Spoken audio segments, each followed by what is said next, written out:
What kind of world do I want to live in? I think about this question a lot.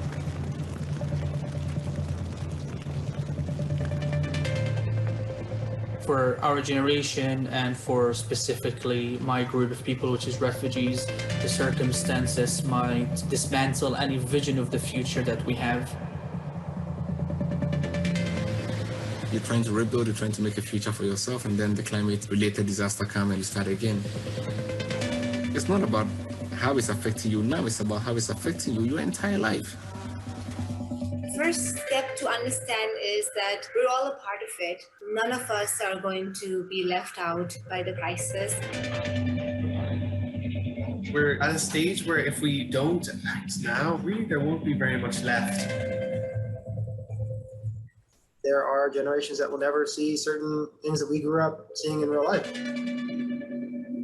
We have to start treating this like the emergency it is. To achieve the 17 Sustainable Development Goals, we have to go from an intention to a serious commitment. Business leaders really need to rethink how they conduct their business and invest in creating systems that are climate friendly. The action I would like to see is accountability. Structures being put in place where countries aren't just asked to do something, but they're kept accountable to the decisions that they make. There has to be that strong collaboration between government, between corporations, between youth activists to drive change forward. The world I would want to live in is a world where imagining the future is not a privilege. I want to live in a world where people do not give up on hope that a positive change is possible. The fact that you're listening today means that you are willing to make a change.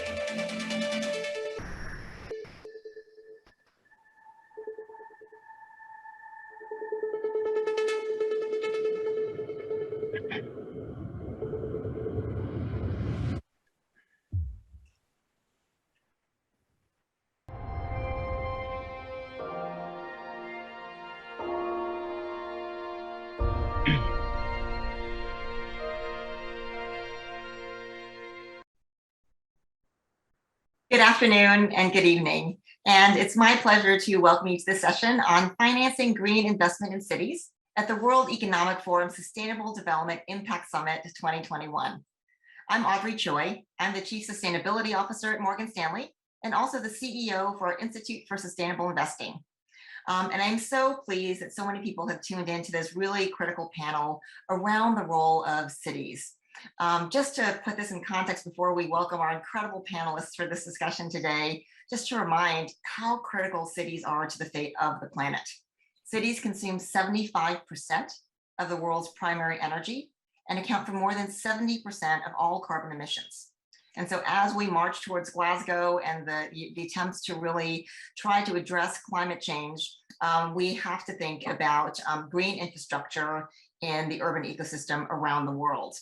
And so in this session, we are going to plan to do 3 big things in 30 short minutes to how do we, one, maintain the urgency of investing not only in carbon reductions, but really in net zero carbon solutions, and in fact, hopefully nature positive solutions in cities. Secondly, how do we align, whether that be at the corporate level, the city level, or the federal level, to really guide investments towards these solutions? And finally, how can we underline the need for collective action, so that we can actually not have great theoretical conversations, but actually real dollars flowing towards real projects to create real change, getting from commitment to action to impact. And so I'd like now to introduce and welcome our distinguished panelists joining us today. And this is an on-the-record plenary conversation, which will be made available online as well after the session. So welcome, first of all, Mr. Francesco Starace, the CEO and General Manager of Enel Italy. Francesco, thank you so much for joining us on this special day. We also have Commissioner Penny Abeywardena from the great city of New York. She is Commissioner for International Affairs. We will also be joined by Minister Carlos Eduardo Correa Escaf, who is the Minister of Environment and Sustainable Development of Colombia. So again, this is an on-the-record conversation. Thank you all so much for joining us. And Mr. Starace, I'd like to start with you. Francesco, Enel has been an incredible leader in green finance and really sustainable development generally. Actually, just in 2019, Enel issued a very innovative bond that we were so privileged to be able to be the joint book runner with you on a $1.5 billion bond supporting the SDG 7, affordable and clean energy. And I think what was so innovative about it was it really aligned investors with you to be focused on your clean energy and renewable energy goals. That in fact, if you didn't meet those goals, the financial conditions of the bond actually changed. That was a real innovation that we've seen many corporations coming to us and saying, should we do something like what Enel did? It was so innovative. So we were very excited about that. You were also somehow in your spare time are the co-chair of the World Economic Forum Net Zero Carbon Cities program, bringing together businesses with city and regional and national governments to accelerate this transition. And so I would love it if you could elaborate a little bit more for us about the Net Zero program and how this really helps business leaders like yourselves engage in net zero and a more sustainable future. Thank you, Audrey, and thanks for the introduction. I have to add that we kept issuing bonds, and the last one was yesterday. This is a 3.5 billion bond. So it's this sustainable development bond issuing program is continuing, and we are today at about 30% of our debt linked to SDG targets. We've seen this becoming a momentous tool in the industry, in the bond industry. So it's many other companies are following, as you said. The reason why in my so-called spare time I am interested in net zero carbon cities is because it's very well showed in your presentation. You're saying how many people are living in cities and how much the cities' energy consumption is in the world. It's more than 70%, 75% actually. So the reason why we get interested in cities is that as an energy company, as an electricity provider, we see increasingly population in cities requiring electricity, consuming electricity, and it is our interest that this electricity is clean and it is produced and distributed and consumed in the most efficient manner. Because if that happens, then by doing that, we're tackling 75% of the energy problem of the world. So it's a big auctionable part of the value chain. In Net Zero Carbon Cities, we provided an incredible tool. It's a toolbox where all the cities that participate to the program, and by the way, Bogota is one of them, dear Minister, so Colombia is heavily in this, provide examples of how a city can be decarbonized, how energy can be used more efficiently, and how the life of citizens can improve if these things are done properly. Experiences of things that worked well, experiences of mistakes made that maybe others can avoid. This toolbox is there. There is a link in the web that can be interrogated if people are interested, and a lot of other cities are getting interested in using this toolbox. Overall, this is a proof that cities become a very important part of the energy use in the world. They are like a country on their own, if you want. There's much more similarities across cities than there are across geographies and states. So it's a very, very important point where to work in this sense. As Enel, we are of course in big cities. We have distribution networks in most large metropolitan areas of Latin America and many metropolitan areas of Europe. And we know how big the difference it is when you digitize the network, when you enable citizens to use efficiently their energy. And we have today the largest digitized network system around the world, comprising cities in many large countries in South America and in Europe. We believe this trend is going to take place around the world, and we think that the transformation on the energy efficient front and on the sustainable energy supply front will be in the cities will be fundamental to meet the Paris goals. To do that, we need to align public and private partnerships in the right way. Also here, there are examples of failures and examples of success. And I think everything starts from trust between the public and the private segment. And that is the clear point of everything, starting with the right foot. Trust is the key word going forward in this energy transition. And we think cities are important to establish this trust around the world. That's wonderful. Thank you so much, Francesco. And I love so many of the things that that you just said there in terms of the trust between public and private and business and citizens.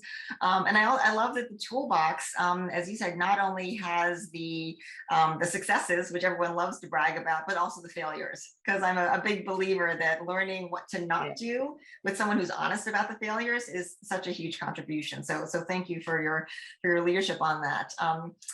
You know, and I want to turn to Penny now. And Penny, as you know, as we think about this, I love one of the lines that Francesco just said about how cities are like a country on their own, and that is in many ways definitely true of you know, my hometown, and you're a great city of New York City, which is so iconic in so many different ways. You know, and New York is right now really on the forefront of so many things on climate change. You know, obviously a very sort of exposed city, exposed to rising sea, just rising sea level, temperature extremes, and obviously, you know, extraordinary density, so that any weather impact, you know, affects millions of people. And unfortunately, we've seen tragically just recently with the aftermath of Hurricane Ida, how quickly and unexpectedly that can become, you know, really, really a matter of life and death. And New York has also been an incredible leader at the forefront of sustainability policies, investments. And so I'd love to get your vision for, you know, what a net zero journey and a green recovery means for New York City. Absolutely. Thank you, Audrey. And it is such a pleasure to join all of you today with the World Economic Forum. Francesco, you will enjoy that much of the last 8 years as I've worked with the UN and with member states, I like to mention that New York City is as large, if not larger, than 141 countries. So this is our foundation for trying to explore partnerships. And so, you know, the de Blasio administration is coming to an end. It's been 8 years. And from day one, the administration has been committed to tackling global warming. Superstorm Sandy happened right before we took office. Just to remind people participating, it killed 44 New Yorkers, displaced thousands of others, and left $19 billion in damage in its wake. And so we knew that the next superstorm was not a matter of if or when. So over the years, we've been working to ensure that New York City becomes more resilient and sustainable. And our significant benchmark of green leadership was the launch of our New York City Green New Deal back in April 2019. Now, this is a $14 billion initiative with ambitious targets that will ultimately cut emissions by about 40% by 2030. Some of these targets include requiring all large buildings to conduct retrofits to lower their emissions, which is a global first, banning construction of all glass facade buildings. Now, there are some exemptions, but they were made only if they followed strict guidelines, mandating organics recycling and ending unnecessary city purchase of single-use plastic utensils. And of course, we've been really trying to be part of the leadership on climate accountability and owning that space. We've been divesting $5 billion in our pension funds from fossil fuel companies and reinvesting that money in renewable energy. We partnered with the City of London and C40 cities to create the first ever Divest Invest Forum to support cities worldwide, divesting their funds from fossil fuels.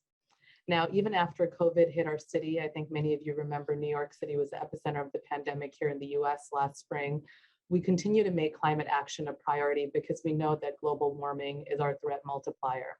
In fact, climate and environmental justice are key components of our COVID-19 fair recovery for all. And this year, as we kicked off Climate Week, the mayor has introduced several key initiatives to help cut our city's greenhouse gas emissions. On Sunday, we announced the launch of Electrify New York City, a program that will provide free services for owners of 1 to 4 unit family homes, particularly our low and moderate income families in Queens and Staten Island, to reduce energy costs, improve air quality, and fundamentally cut greenhouse gas emissions.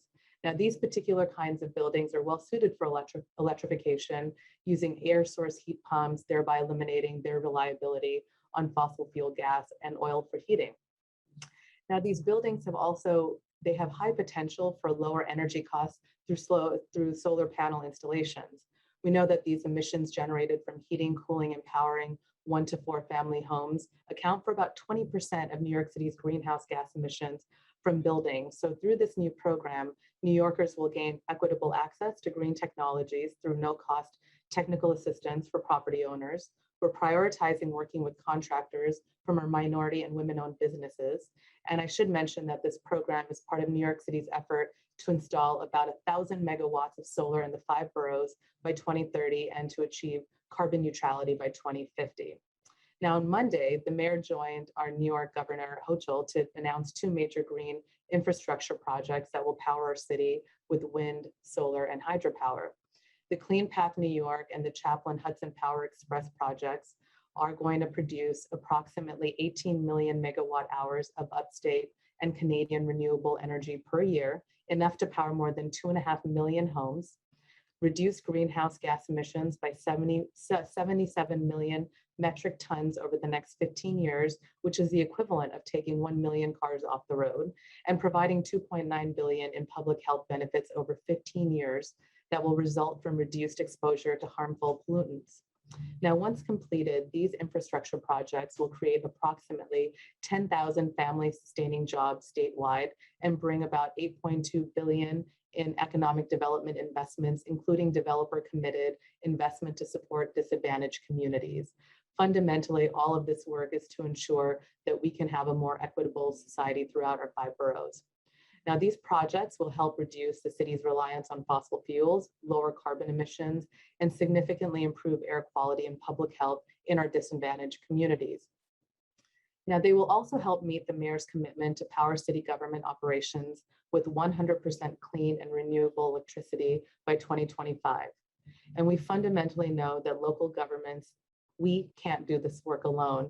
And so we are heavily relying on public-private partnerships to help create the sustainable future we need. And these initiatives I mentioned are all due to such partnerships. So Electrify New York City is run by the Mayor's Office of Climate and Sustainability in partnership with Kinetic Communities and Neighborhood Housing Services of Queens and Staten Island. The Clean Path New York project was developed by Forward Power and the New York Power Authority. And the Chaplin Hudson Power Express project was developed by Transmission Developers, Inc., which is backed by Blackstone, and Hydro Quebec.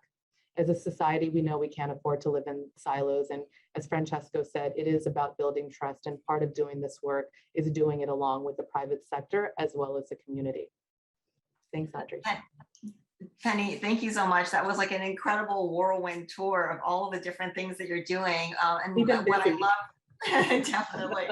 Well, you know, what I love about it especially is I think you really laid out a great roadmap and picture for how if policymakers are focused on climate change, and if you're doing it holistically, you're not just solving an environmental issue, you're creating jobs, you're addressing social equity through climate justice and doing special, investments for those who are most vulnerable to it, which are, the lower income and disadvantaged groups, and also, of course, protecting the infrastructure resilience and the resilience of life in your city. So I think that's an incredible, again, if done right, an incredible tour de force of, multiple stakeholders really benefiting from forward climate action.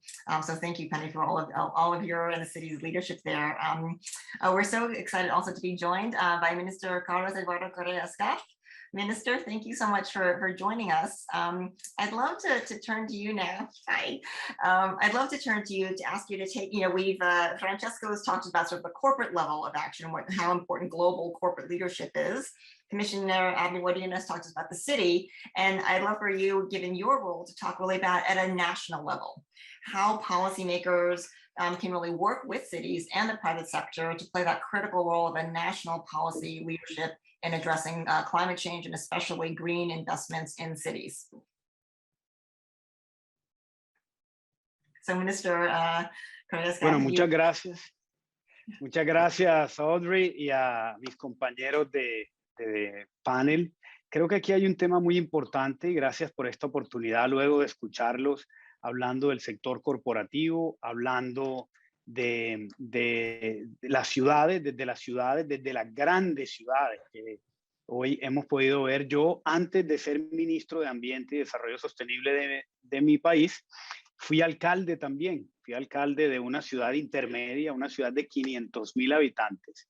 Y desde ahí pude ver el poder que tiene la política pública nacional. Y hoy las ciudades tienen unos grandes retos, pero esos grandes retos tienen que estar apoyados desde la política pública. Y por eso desde el gobierno, por ejemplo, en el caso del gobierno de Colombia, estamos haciendo varias acciones encaminadas precisamente a esto. Entonces, una primera, y que ya lo han mencionado algunos de ustedes, tenemos un gran reto al año 2030, que son nuestras NDCs. En el mes de diciembre del año 2020, nuestro presidente, Iván Duque, mencionó que Colombia tendría una nueva actualización de su compromiso en el marco del Acuerdo de París, de un 51% de reducción de emisiones al año 2030, que al mismo tiempo llegaremos a cero deforestación en el año 2030 y una proyección al año 2050 de ser un país carbono neutral. ¿A qué voy con esto y por qué inicio contándoles desde el momento en que fui alcalde y desde las ciudades? Porque esto es una política nacional que no puede ser vista solamente desde el Ejecutivo, sino también desde el Legislativo. Entonces, en los próximos días estaremos radicando al Congreso de la República una ley que es la Ley de Acción Climática. Y la Ley de Acción Climática incorpora las 196 acciones que tienen nuestras NDCs en una ley de la República. Así que lo que buscamos es que no solamente sea un tema del Ejecutivo o de un plan de desarrollo de 4 años, sino que esto trascienda a los próximos gobiernos. Y con base en el establecimiento de una política pública sólida, de una ley de la República, estamos trabajando con el sector privado, donde ya firmamos acuerdos con más de 100 compañías, acuerdos de carbono neutralidad. Ya estamos firmando acuerdos con las 30 capitales de los 30 departamentos que tiene nuestro país para que cada uno de estos alcaldes se comprometan a hacer ciudades carbono neutrales también al año 2050, pero por supuesto en una ruta muy clara que es la que hemos establecido. Entonces, Audrey, con base en esto, lo que estamos haciendo desde la política pública, desde las leyes, desde el Congreso de la República Legislativo, es dejar un camino trazado donde cada uno de los alcaldes, cada una de las ciudades se va a unir. Se va a unir en una autopista hacia el año 2050, una autopista que busca la carbono neutralidad en los próximos 30 años y esa autopista tiene varios carriles. Un carril que es nuestra lucha contra la deforestación, la siembra de árboles, que estamos ahora sembrando 180 millones de árboles, la restauración, la educación ambiental.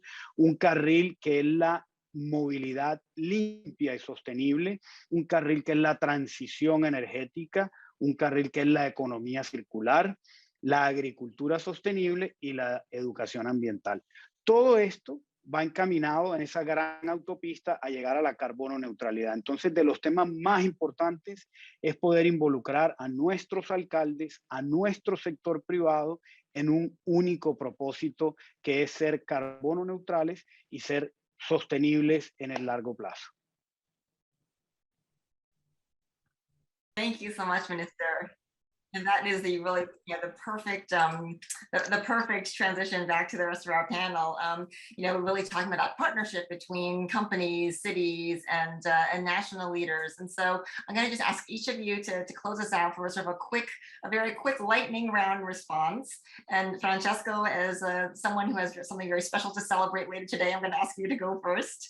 And just tell us, what we talk a lot about this enormous need for green infrastructure. And these days, investors say that they have much money ready to invest in that. But how do you really need to go from this broad, high-level commitment to an actual bankable project? What are the most important things that need to happen for investments to really be ready to invest in? From your perspective. I think the problem is always the same all over the world. It has to do with the fact that we do have a lot of ambition, and I think cities, mayors, governments, as we've heard, have understood that there is a big solution, that it's decarbonize and then electrify. In order to do that, you need investments, and the money for that investment is there. So there's not a shortage of capital. The question is, what is in between? And what is in between is a set of governance tools that we inherit from our decades of past industrial evolution, which is not anymore fit for the ambition and the speed in which we want to do this transformation. So, for example, what the minister has just said is super important. If a government understands this theme and starts to reform legally the system, or even from a regulatory standpoint, so that the alignment of cities, the alignment of constituents, and also the capabilities of investments to materialize is easier, then that country benefits from this effort and sees the investment come and flow. If a country doesn't understand that, then investments go elsewhere. So it's super important that governments understand that they have a key role in establishing regulatory frameworks and, let's say, rules that discipline investment in that direction. And what Penny just said is a testimony of it. I mean, New York City needs energy. You cannot generate in the footprint of New York City the energy New York City consumes. It's impossible. So you need to bring this energy from elsewhere. Big transmission line, distribution lines are the solution. You need to be able to permit these investments in a decent amount of time. So it's all about reforming and aligning the regulatory and legal systems to this new opportunity. And then things will happen because the business is ready for that. Yeah. Well, Penny, I think Francesco was just throwing down a gauntlet to you as a city leader. So as a city leader, what is the most important thing to do to build and really increase that flow of bankable projects? I mean, listen, we are not disagreeing with him. We are right now actively seeking and executing these projects based on partnerships with the private sector. I do think that the exciting role for cities too is that we represent the needs on the ground, right? So these projects that are being brought to, put together with academics and experts and others in the field, but we're also resonating with what are the needs in our communities. And so working with the cities and along with state and federal has been critical for New York City.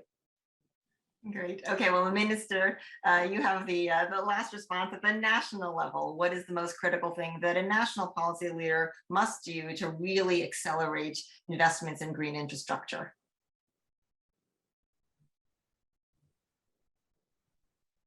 Oops, I think you're on mute, Minister. There you go. Sorry. No Gracias, Audrey. Creo que uniéndome un poco a las palabras de Francesco también, aquí estamos hablando de varios temas y varias posibles fuentes de financiación para poder generar impacto positivo en nuestros territorios. Uno primero sigue siendo el legislativo y un poco lo que les contaba sobre la presentación de una nueva ley de acción climática. En la medida en que el Estado dice que en los próximos 10 años, al año 2030, tendremos un 30 o un 50% de movilidad eléctrica o de transporte público eléctrico, inmediatamente se van a generar desde el sector privado unas grandes oportunidades de inversión en los territorios. En la medida en que estamos hablando de economía circular, vamos a tener diferentes modelos de negocio alrededor de esta política pública y de esta estrategia, y se van a generar recursos desde el sector privado. Entonces aquí el sector privado juega un papel muy importante. También un proyecto no solamente del Ejecutivo, sino del Legislativo, va a ayudar a que venga más rápidamente recursos de la cooperación internacional ya que es un compromiso de Estado y no simplemente de un gobierno. Entonces, desde el legislativo, con la presentación de proyectos de ley, vamos a poder estar generando posibilidades de inversión hacia el futuro. Asociaciones y alianzas público-privadas que son muy importantes y, por supuesto, algo que quisiera dejar en la mesa, que para Colombia en este caso es muy importante y lo será también para las ciudades y los territorios, y es el mercado de carbono, que en el caso de Colombia estaremos en Glasgow en noviembre presentando ya todo el marco regulatorio de nuestro mercado voluntario de bonos de carbono. Entonces, fíjense que son diferentes fuentes con base en estrategias sostenibles que nos van a permitir tener recursos propios, tener fuentes de financiación desde el sector privado y el sector financiero, que juega un papel muy importante, todo el tema de ESG, por ejemplo.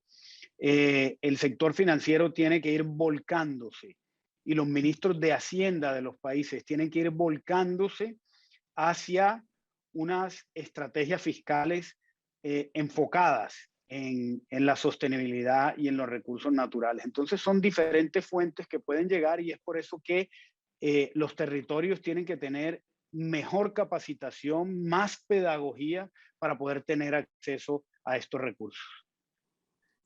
That's wonderful, Minister. Thank you so much. And I have to say, you know, so often conversations about things like this, especially in climate change, especially given the extraordinary events we've had this year, are very depressing.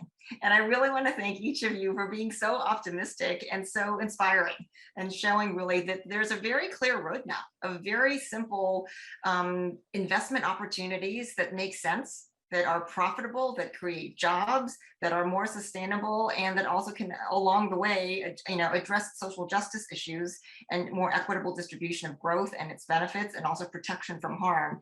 So I think that, again, I really want to thank you for this incredible roadmap of what a corporate leader can do, what a city leader can do, and what a national leader can do. And, you know, Minister, especially your closing words about how we all need to go to Glasgow with really our highest ambitions, the most, you know, aggressive possible commitments that we can each make, and really try to use that as a way to push action forward. So I thank you all so much for your wonderful contributions here, but more importantly for everything that you do all day long in your company, your city, and your country. And we'll very much look forward to seeing all of you virtually and potentially literally in the commitments that you will bring forward to Glasgow to really make a difference. So thank you so much to all of you and to the forum. And that is going to conclude our public portion of this session. And public members, please stay on for the next session. But thank you all so much. Thank you, Francesco. Thank you, Carlos. Thank you.